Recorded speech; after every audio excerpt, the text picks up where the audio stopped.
Today's class clown is one of the most beloved comedians the UK has ever produced. He burst onto the scene in the 90s when the Edinburgh Best Newcomer Award was created in his honour.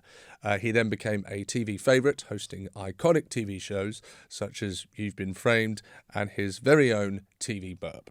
He recently launched his new podcast, which of course has become an immediate hit, which I highly recommend. In fact, I've done it. You must check it out after the show.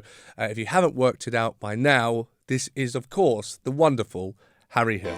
Enjoy. But what I thought we'd do is start at the first gig. Have we started? Have we started? No, I started when we shut the door. Oh, okay. Do you want an introduction? Shut out the outside world. Yes. Yeah. Can you say, plucked from the womb of his purposeless splendour, please welcome Harry Hill? Plucked from the womb of his purposeless splendour. Purposeless splendour. It's Harry Hill. Thank you. The first gig I ever did. I thought we'd and then build up to that. Why do you want to know all this stuff anyway? Because I'll tell you why. Because I can't You're bringing out a book about me or something. Very nosy. That's it. I'm doing your biography. Yeah. Yeah. Well, I was in I don't know if it was my first. The official answer to that is the Aztec Comedy Club, which was a comedy club in a Mexican restaurant in South Norwood. And how did that come about?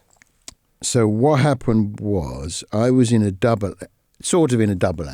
What sort of in a double act? Well, in that we didn't really do it much. We talked about it a lot. Okay. So my friend Rob, who's is the funniest person I know. No offence. And if you asked anyone at school who's going to be the comedian, it'd be Rob. Right. So he was in all the plays at school. I never did any plays. He was in, I Want Lovely War and all this. We all thought he was fantastic. Naturally, just funny. Yeah.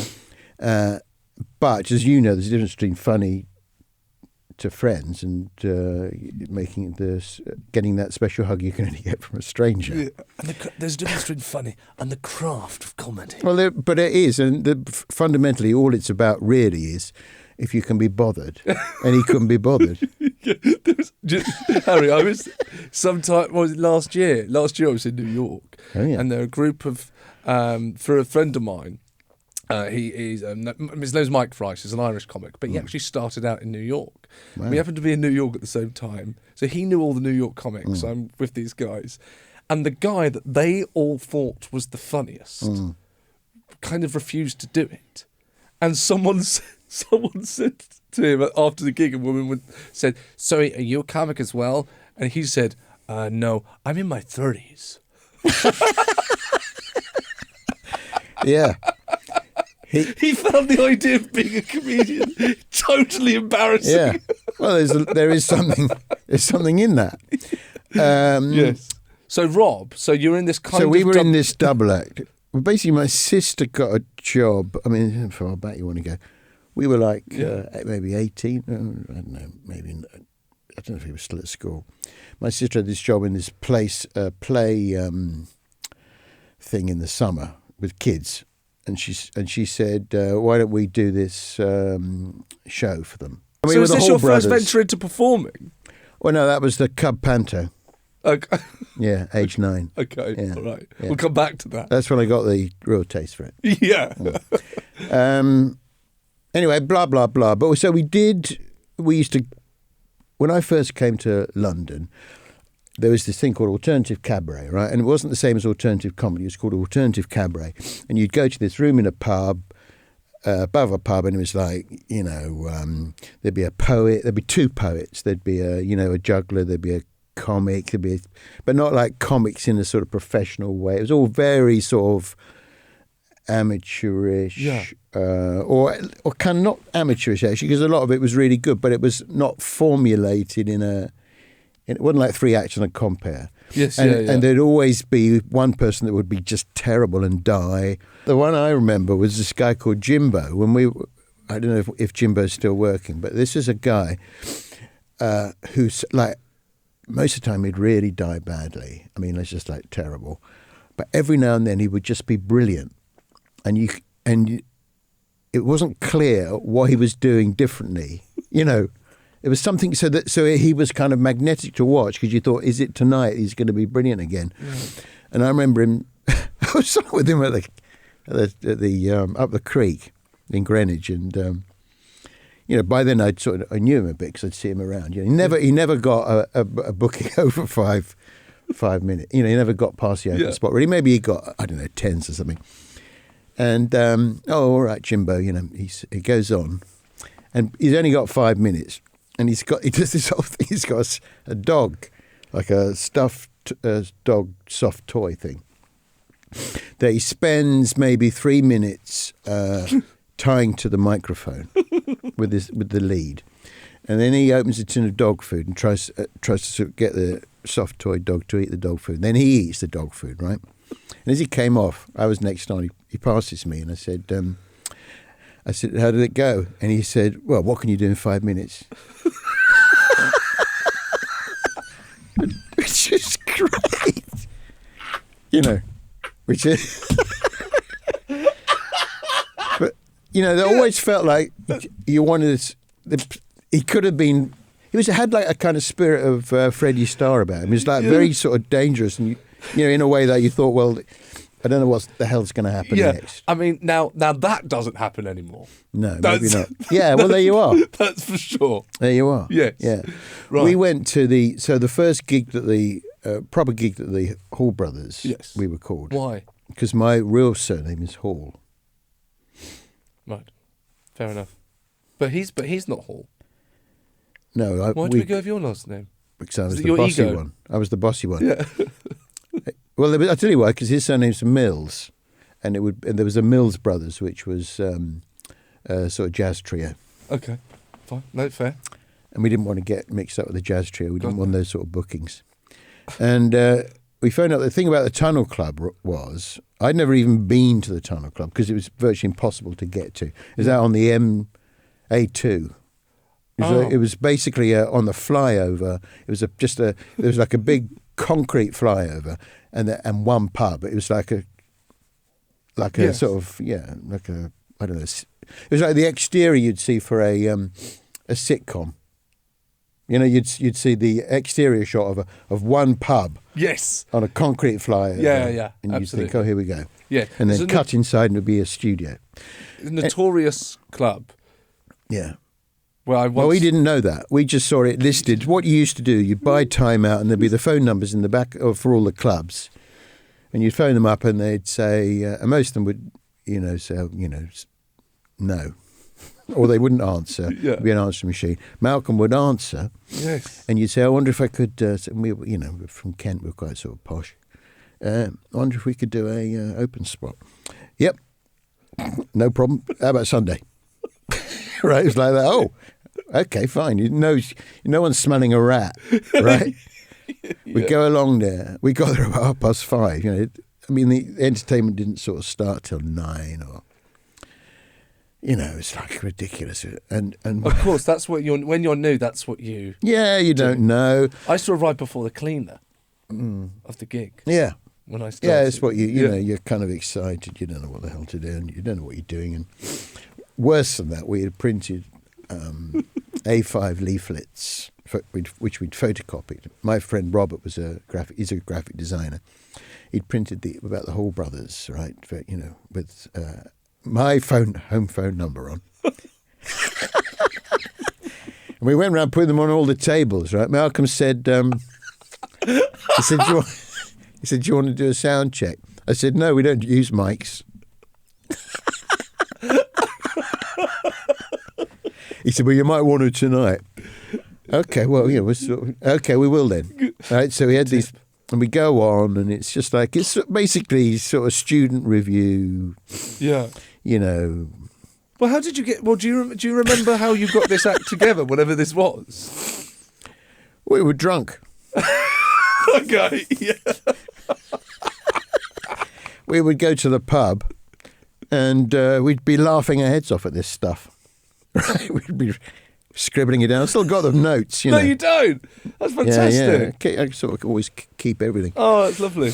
And there was one thing about Oh, it's some David Attenborough spoof, just that really sort of low-hanging fruit. There wasn't, it's just like, and this crowd, this, is it Maze Hill, isn't it? I think that was the station. They were like like the roughest people we'd ever met. Yeah. They weren't. But the thing about them was they weren't rough, but they were earthy. But they were really smart. Yeah. They were really smart, and they'd seen everyone, right? So they knew their comedy. They knew their comedy. And that night, it was Bob Mills was on. He was really funny, but it was like he was sort of struggling a bit. Malcolm took his trousers off and put his which was, I'm going to say, penis into an oven-ready chicken. Right? And at this point, I'm thinking, I'm actually scared. I'm thinking the police are going to turn up any minute. We're all going to be arrested. This is a sort of middle-class, boy from Kent thinking, Christ, what have we got ourselves into here? Oh. And so we go on, of course. He goes, and his intro was always the same, I think. He'd say, right, next act, might be good, might be shit. The Hall Brothers, right? We go on. It's just silence. And then, and there was a bit in this... Just silence. There was a bit in this David Attenborough sketch where I had an orange. I don't know what the joke was, an orange. I rolled it off and I kind of rolled it off the stage. And it came straight back and hit me in the chest. Boom, like that, kind of winded me. And then, then they started screwing up the leaflets and throwing them at us. And then Malcolm dipped the mics and brought the music up. I tell you what. You know what I felt? I was absolutely furious that we hadn't been given a fair hearing. Oh, dear. Yeah, I was absolutely furious. And the pair of us, that's the problem with a double. I mean, the great thing about a double act is you got someone to share all this with. Yes, absolutely. But the danger of that is, again, what's wrong with them? We were great, weren't we? Yes, we were. How come they didn't, Yeah. No, I that's fantastic. That wasn't the first gig. As the Hall Brothers, but not as me. So we did these. We did. So we would do like, well, I don't know. God knows. I don't know how many we did in total. But do you know that? Because you might not know this story, but I remember Mark Lamar telling a story about the Tunnel Club where a bloke on the front row fell asleep. Right. And Malcolm's then, the entire crowd started shouting, "Piss on him, Malcolm! Piss on him!" And so. He still didn't wake with, 100 men, 200 men shouting, piss on him. And so Malcolm pissed on him. And the club emptied and that guy's still there. And finally he wakes and he's soaking wet and he goes, what happened? Someone goes, Malcolm pissed on you. And he went, yeah! Yeah, I mean, you could do a whole show about Malcolm. I mean, Malcolm was like, he's just a very strange... He's obviously really bright, in a different way, but he's really sort of kind of dangerous. I mean, I remember doing a gig with him. He said, he said, we've got this gig out of town, up the A1 or something. He said, I've got this, he said, I'll pick you up from Earl's Court Station. It won't be me driving because I've been banned for drink driving, right? So, okay. And I'm slightly in awe of Malcolm anyway, Very difficult to have a normal conversation with him because he was sort of, I don't know. There's obviously some sort of kind of neurodiversity, I guess you'd say these days. Anyway, sure enough, he's got this silver Jaguar Sovereign, pulls up. He's driving it, of course. I get in. Right? And then he proceeds to try and sell me the car, right, as we're driving to the gig. He's driving to the gig. He says, yeah, you could have this, I've got to get rid of it because I can't drive it, I'm not allowed to drive. And I'm thinking, actually, I was looking for a car and I was thinking, okay, that wouldn't be bad. We get to the gig and he had forgotten to tell me that it was for physically disabled people, such as people in wheelchairs. Right, yeah. Right? It's just like Connie might have mentioned it. I get there's no chairs in the auditorium. I said, where are all the chairs? Because they bring their own. They all come in, of course, and I'm doing my act. a lot of it's, insulting because it's like, it's all able-bodied stuff. Anyway, I probably didn't have much choice then. Anyway. Oh, dear. Driving back about midnight, we get into the top of London, right, Hatfield, driving down the A1. Okay. Bang, the car fills with smoke. Okay. And the big end had gone on this car, right? So he goes, I'll go and wake up someone in one of those houses, right? I was thinking, maybe not. I said, well, I'm going to walk up and find a phone box and phone for the RAC, right? Anyway, I get back, and he is, what he's done is, he has thrown a stone up at a window. Oh, my God. And the guy comes out, puts his head out the window and says, go away, I was burgled last year or whatever. He goes, and Malcolm says, no, I'm not a burglar, I'm an entertainer. And he gets his mouth organ and starts playing the mouth organ. And that is basically what he was like. He was just like kind of... And he was only doing that for him. He wasn't doing it I wasn't even, witnessing that. He was doing it for his own... I mean, Andy... It's like a story you can imagine being told about Andy Kaufman or something. Yeah. Wow. Possibly. Yeah, I mean, it's... he was a very, very strange... Oh. I mean, he died. Yes. To a brilliant funeral. Last time I saw him, he goes... he brings me on. Normally, he was completely legless by the end of the evening, right? But I got there and he was really off his face then. Yeah. And he brings me on, right? I go on, I'm like top of the bill, whatever, closing act. I finish.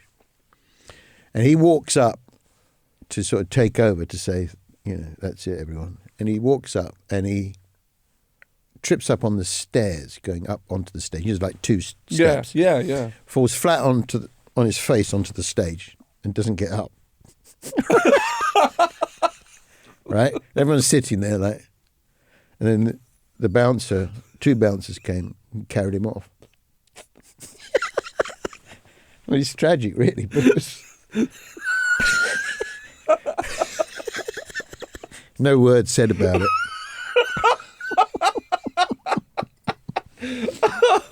But up the creek could be lively, but that tunnel club was like dangerous but kind of brilliant in a sort of like. But you couldn't have any ego. You couldn't play there and have any ego because it was all on Malcolm's terms. He basically had set this thing up. It wasn't about careers or getting something out of it for yourself. It was just about it happening. Did that mean that if you had a good gig, you felt more like you had succeeded? Yeah, absolutely. Yeah. I mean, and if you went, I never went back. Obviously, I never went back after that. But then when he started up the creek, it was this, kind of similar-ish sort of vibe. I think he tried to sort of stop some of those regulars from going because they would just. It started to get. I mean, actually, what happened was I think some people got through bottles and people got hurt, and I think in the end the police raided it. But okay. Yeah, I got, when I started out, I did my first gig. Not my first gig out up the creek. My first time up the creek. I was chucked in at the deep end because someone had dropped out last minute, and I was free. I was relatively new, and it was a Christmas gig where taxi drivers were celebrating Christmas, and the taxi driver got on stage and got me in a headlock. On what grounds? Because they felt so. It wasn't an aggressive headlock. It was a headlock of love, and sympathy. Because I was 21. Yeah. And he went, wow. And he just went, "Come here, you!" And he gave me like the rub on my forehead. "Come here!" And everyone laughed, and that was my time. Yeah. And I got off stage. Yeah. Properly after that, but. So then let's go, now we'll go. So back. Then what happened? We did a few of these gigs, and then what happened was that he had a cold, Rob, and we had this gig book. It was like an open spot at this Bungees, there's like a folk club in. Anyway, on the bill that night was Mr. Jack D. Who we were talking before we. Yes. I'm a massive fan of, and I used to sort of buy tickets to see him. Before I became, wanted to be a comic, I used to buy tickets and go and see people all the time. I used to go and, buy time out and go and go to all these clubs. And so I said to Rob, look, it just because it was so difficult to get these open spots. I said, look, I understand you're ill, but I'm going to do it. Right? Yeah. So I went and did it, and it was a lot easier. Right. Okay. Because a double act. I love double acts. You hardly ever see any double acts anymore. But when they're good, they're great. And but they're very difficult to pull off because it's not enough just to take it in turns with the lines. That's what we were doing. Yes. You have to have some sort of relationship, and it's sort of. Double acts are kind of, in a way, they're kind of back, but are they? In a way, but they're taking a different route, which is the podcast. And what happens is a couple of comics have maybe a big podcast and then do a live tour where essentially they have to be a double act. Yeah. It's kind of made its way back in a strange... Yeah, but it's not like routines. Ramesh and Rob Beckett would be a great double act. Yes. If they put the work in. Yeah. No, but if they... Yeah, guys. Like Ramesh will work his act up. Yes. Rob will work his act, and they're great. But, imagine them if they came on. Ramesh, hey, get off, Rob. I'm going to do the song. You're not going to do a song, all that. It would be... Or, there'd be some way of doing it. It'd be great. Don't give them any more... Those guys do not need more exposure. Or money. Don't give them any more... Do not give them any more ideas, No. Harry. No. But okay, so let's go back then. Let's go back to the beginning. Where are you from? This is Kent. Hey? Where am I from? Yeah, Kent. Kent. Yes. Okay. So Kent. Tell me, Kent. What describe the place you grew up?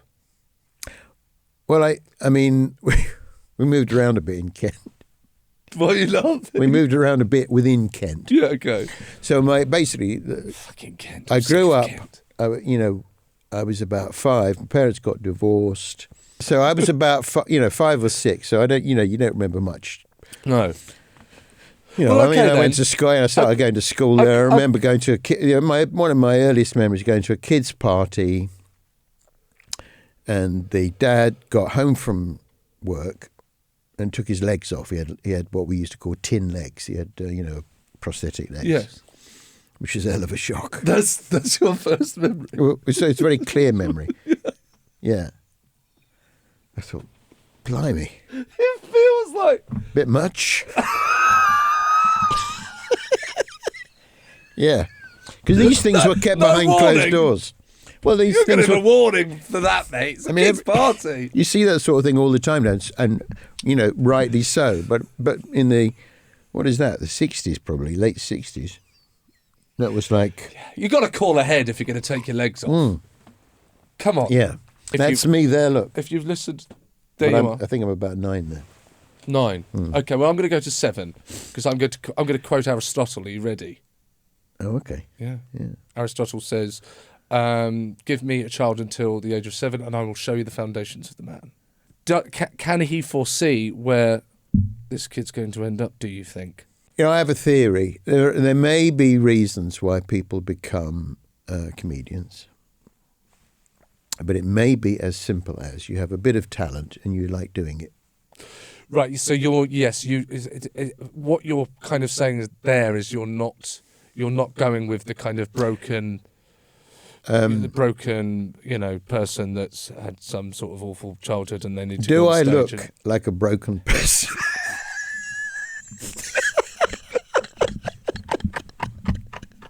To you. To a 61-year-old man, a great big collar and a badge. No, I think. But that's you're so you really. It's a bit of nature. For you, it was just a. It's a bit of. I don't know is the honest answer, but all I do know is I'm the most normal person I know. I think it's a bit of nature and nurture, and I think yes. If you ask my wife, she will say... she wasn't there when you were 7, was she? No, but she says in a very dismissive way, that it's because I was one of 5 kids, and it was your way of getting attention. There you go. But I don't see that. No. Because I wasn't actually a funny kid. Well, I'm you not were actually a very performative. funny person. No, but you bastard. I'm not at all That's got to funny. be the dream. You just made me laugh by saying I'm not actually a I funny am not person. at all funny. No, I'm I said that to someone about me. about you, and last summer, someone said, like, he's a comedian Oh, yeah. to someone, and I they went hate that. say something, and she went Say something funny. Yeah, say something funny then, and I said, no, I'm not funny, and she went, It's a great confidence you have to be able to do that. That shows you, how far you've come, probably. Because actually, when you first start being a comedian, people say it to you at parties. Go say something funny. You feel like under pressure, and yes. so it's a kind of liberation getting to that point where you can just say, "No, I'm not going to be funny." But in the same way that you made me laugh by saying it there, I actually thought that might get a reaction, but she just went, "Ow." yeah, yeah. It was kind of lost, slightly lost on that. But your wife will say that because you're It was attention seeking. yes, but I don't were you think that. were you a performative? I wasn't like a practical joker. I wasn't. Listen, I like comedians, and I watch comedians on TV, and I thought, I understand it.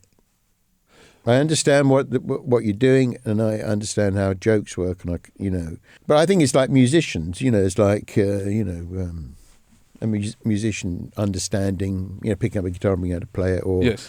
it's. I don't see why it wouldn't be any different to that. Really. Yeah. You got a certain amount of talent, and then what you do is you just sort of polish it. Well, thank you for coming, and that is class clout. I did, but a kind of awakening for me was this cub panto. Joking apart, my parents did the amateur dramatics. This is a big thing in the 70s in rural Kent. They all did amateur dramatics. I would say that if your parents were in amateur dramatics, then performing wouldn't have been this totally alien thing to you. Where it might be to some family, you can't go and perform. That's mad. That's nonsense. Okay. But if you've got parents that are performing, it's within your. Yeah, I'll give you that. Yeah, so I mean that. Anyway, so the cub panto, Aladdin, and I'm Widow Twankey, which is the comic part, Yes. the dame. And anyway, I'm doing these gags, and I'm getting big laughs. Right? Okay. Yeah. And as I'm doing it, I'm thinking, you're good at this. I am killing this. No, I did. I kind of thought, well, I understand how this works, whereas Aladdin, bless him, doesn't. And in fact, I've still got the review from the Kent Messenger. You're not allowed to review 10-year-olds. Yeah. Don't tell me that Aladdin got a bad review. I didn't know. It was a general review it was more of it that it had happened. Good. Yeah. Good. But it said undoubted star of the show. No, that's not fair. It did. It was 9-year-old sixer, Matthew Hall. A similar write-up in the Kent Courier with a photograph of me wearing, Asian makeup. We have that photo with us now. Which is yet to surface on the internet. You didn't care to bring that with you today. There'll be someone trying to find it now, won't they? So that gave you the bug. Well, so I thought, I'm a natural. yeah. Well, not a natural, but I thought, in that way. But what the stumbling block for me was always, how do you become a comedian? It just seemed impossible to come one. I could see how you could become an actor. You go to, you apply to drama school, or all the comedians that I liked, like Tommy Cooper and all that, Spike Milligan and all that. I'd go to the library and get their autobiographies out, and they'd all been in the war, right? They'd all been like a plumber or a tiler or, a traffic warden, and they'd gone into the Second World War or national service, and they joined the, entertainment wing of the armed forces, right? So I was thinking, what we need is a war. And that's the only way I can get into show business, because you'd hear about in these working men's clubs up north, the Bernard Mannings and all that. Yeah. There was that show, The Comedians. Yes. And they were all, they were all, wheel tappers and shunters and all that. They were sort of working class, working men's clubs, and there weren't any in Staplehurst. Yeah.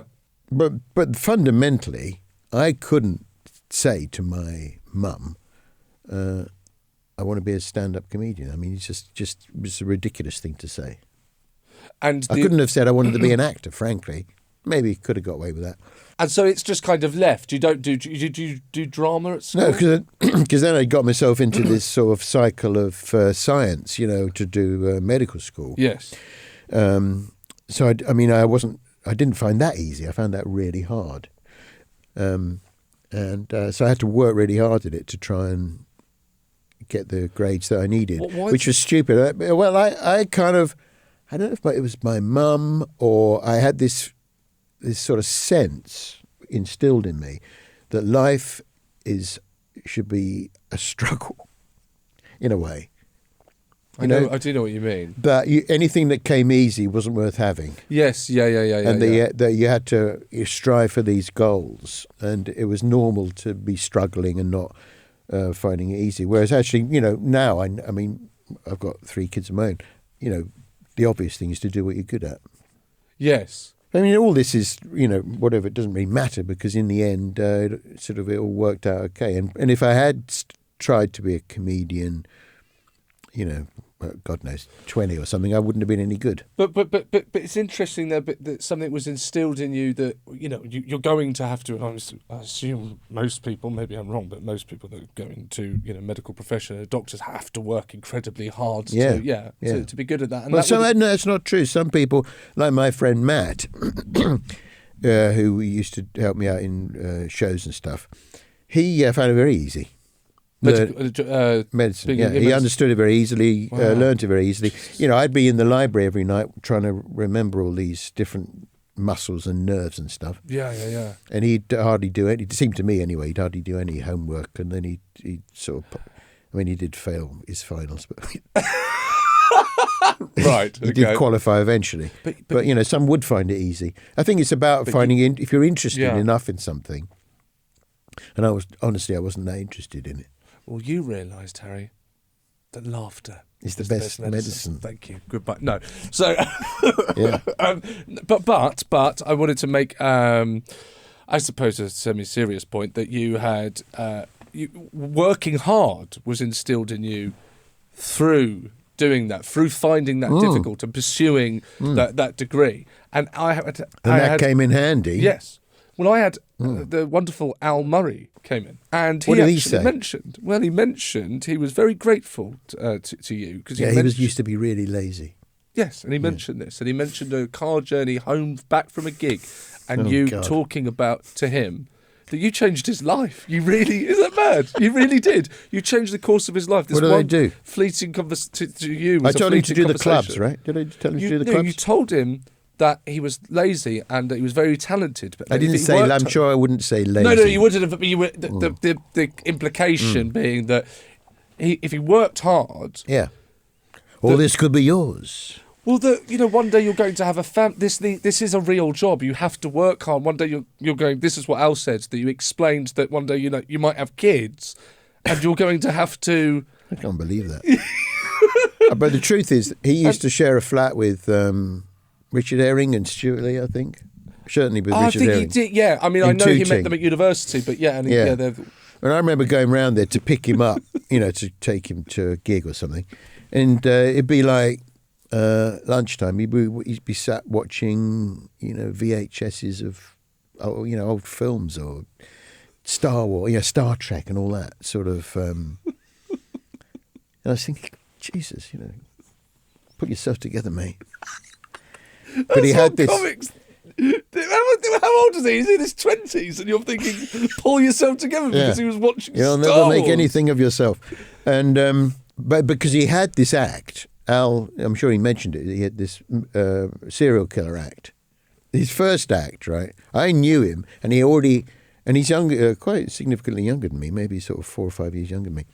and he had this 20-minute act where he was a serial killer. He came on and he had a white tuxedo splattered with blood, and he'd go, really one of the best opening lines ever. He goes, "I'm a murderer, and I'm going to do some murders for you tonight."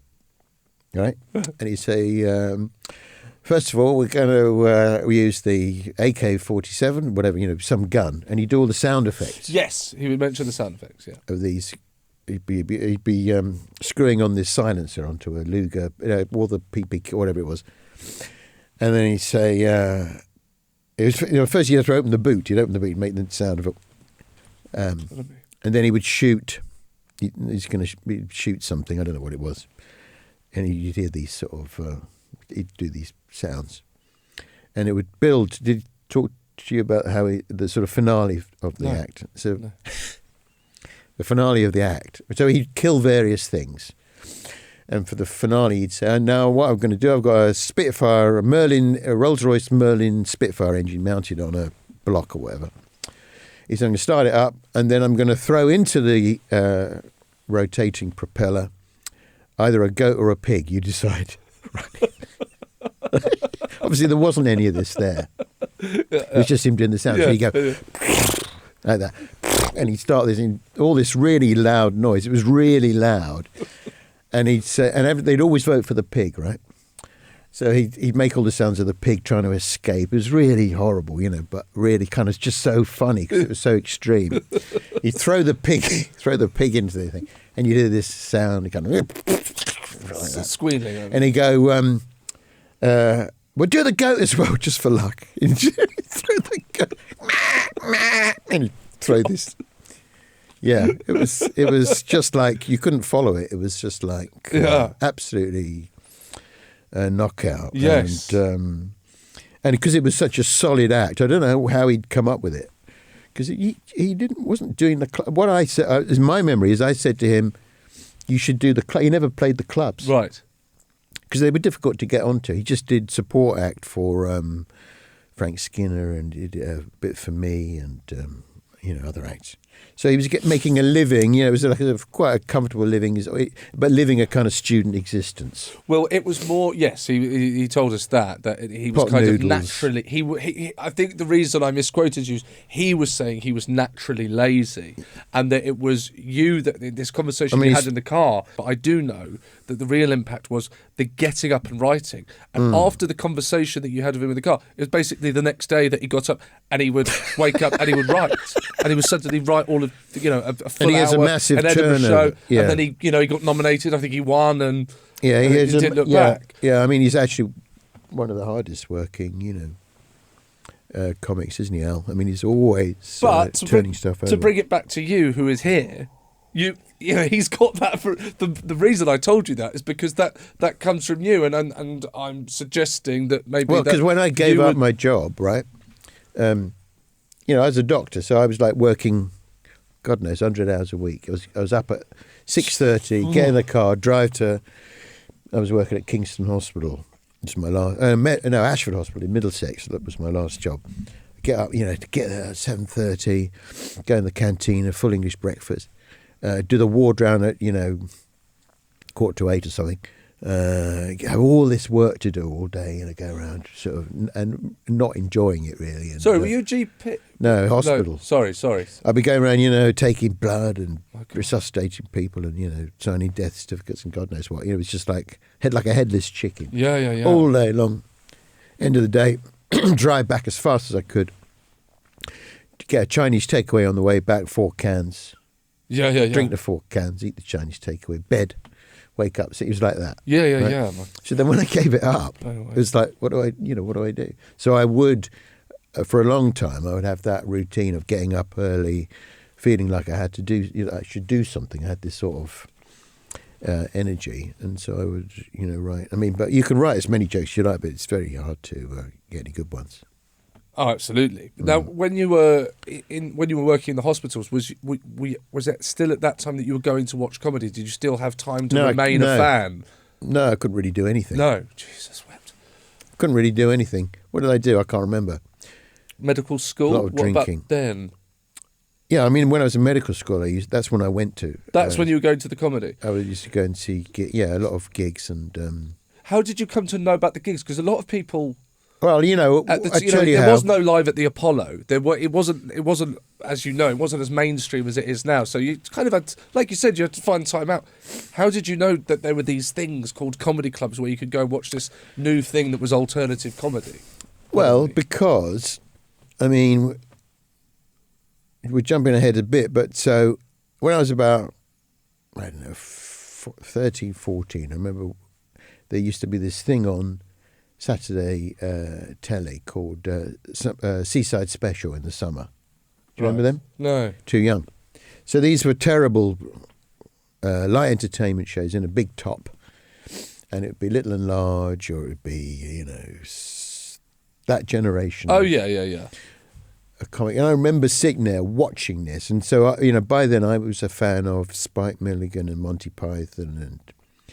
And I was watching this thinking, there has got to be something better than this. I remember it quite clearly, right?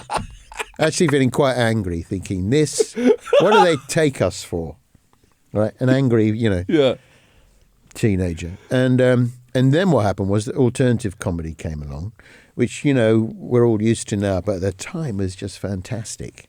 Alexi Sale and, Rick Mail and Aid Edmondson, you know who they are. Yes. But there were lots of other people as well. They're the ones that sort of floated to the top, but there were lots of other, great people doing sort of interesting stuff. And so and I thought, what's this then? But how did... And there'd be, my dad would bring back from work the Evening Standard, and there'd be like an article about, the, alternative cabaret scene in London or whatever. It's like that. Yeah. And there'd be, I think they had listings in the Evening Standard, maybe of shows and stuff. And so I got, it was just a thing in the air, a bit like, I don't know, punk or, Nationwide or something. We were joined by, Rick Mann, Adrian Edmondson, French and Saunders, or whatever. Then the Young Ones was on TV, and it seemed what had happened was that these people had come from a different circuit, which was basically in pubs in London. Yeah. So when I got to London, I thought about find those. So, Time Out was a thing. So cool. You buy it, comedy section in Time Out, and there were hundreds of clubs. I mean, there were just loads. And it was cheap to get in. It was a great night. It was actually a really great, cheap night out. Yes. Do you remember seeing these gigs and being there and thinking I could do this? Yeah, of course. I mean, I always used to think that anyway. I remember going to see Ronnie Corbett. I remember another kind of key moment was seeing Ronnie Corbett in summer season in Eastbourne. So we never went abroad on holiday because there were 5 kids and, money was a bit tight. So we used to go to, about an hour and a half away to Eastbourne, or near Eastbourne. And we would toddle along to whatever was on. And sometimes it was something good, a lot of the time it wasn't. We went to see the Black and White Minstrels, for instance. Right. This is which was very, very boring. I mean, for me, one of the bad things about the Black and White Minstrels is it's extremely racist and offensive. But actually, worse than that, it's really boring. Is if you're going to be racist and offensive, at least make it interesting. I was sitting there I'm about 7. I'm looking at this thinking, what the hell is going on? These clearly white blokes, old white blokes, right? Because this is like in the tail end of it. Yeah. And they got and you can see that around the collar, you can see the sort of rest of the whites. They were white guys. So, secondly, do your makeup properly? Yeah, spend a bit of time on it. Yeah.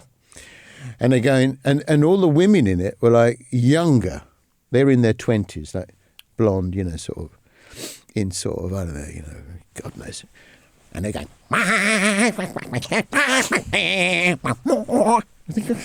so looking around thinking,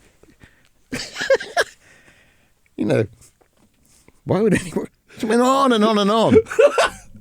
I can't remember if there were any other acts, but yeah. Oh dear. So anyway, one year we went and it was Ronnie Corbett, Right. And so and obviously Ronnie Corbett was a massive star from the two Ronnies. Yes. Did you know who you were going to see? Absolutely. Yeah. Okay. That's exciting. It was like seeing, and also Very because exciting. like fame is a different thing now. You see pictures of where you can look up Jack D and see him on Instagram and see what his house is like and all. Yes. Celebrities. I had never met a celebrity. I'd never seen a celebrity from a distance. You couldn't see celebrities. They were an exotic thing. They were kind of right up there, and there were fewer of them because there were fewer channels, and they were massive because everyone watched the two Ronnies. Everyone watched the two Ronnies. Yeah. Anyway, he comes on, curtains open, Ronnie Corbett comes out, and it was literally like going to see Guy the Gorilla at London Zoo. That was of the closest thing I would say at the time. It was just like, oh my God, this is fantastic. It's just like kind of the light on him. They'd all wear makeup in those days, stage makeup. The light on him, and it's a very snappy dress. He's wearing these tartan trousers, velvet. And everyone's just like laughing and laughing. And I remember looking around thinking, God, this would be great if you could do this. That's the unique that's a unique way of watching that, because I remember when I was a kid and I'd be watching stand up, I thought everyone was watching it like this, and everyone was sitting there thinking, why did that work? Yeah. Why are we all laughing at this? But then you kind of get a bit older and realise, oh, it was just me. Yeah. And no one would remember. I'd come out and go, that bit where he said this, and I'd be able to quote verbatim, and that bit where she said that, and everyone would go, I don't know you. I just was laughing. Yeah. Oh. Yeah, I know. And that's a lovely thing. That is a lovely thing, that you do lose if you're a comic. I mean, occasionally, actually, there are people who I watch now, and I am able to forget that I'm a comedian. But most of the time I just stand there thinking, yep, know where this is going. Yeah, pull back to reveal. Yes, get it. It's like... Yeah. So then when you go to I go to the clubs and I see these acts, I see these poets and these people not being very good. And what my wife says about a comedian is they have a big ego and a low self-esteem. Yes, yeah. And so the big ego is thinking, I could get over there right now. I could just slay this, I could knock this I could knock this dead, Yes. And, but just physically, it felt like it was, 3 feet away and you could be on stage. Whereas, when you're in the Winter Gardens at Congress Theatre in Eastbourne, it's like, you can see it was more difficult to get on. That was part 1 with Harry Hill. To hear part 2 right now, head to patreon.com/classclown, which is linked below. And while you are there, you'll get some exclusive content with Harry too. Also, don't forget, I'm currently on tour. Tickets are linked below in the episode description. Hope to see you there, and back for more Class Clown next week. I've been Seann Walsh. Cheers.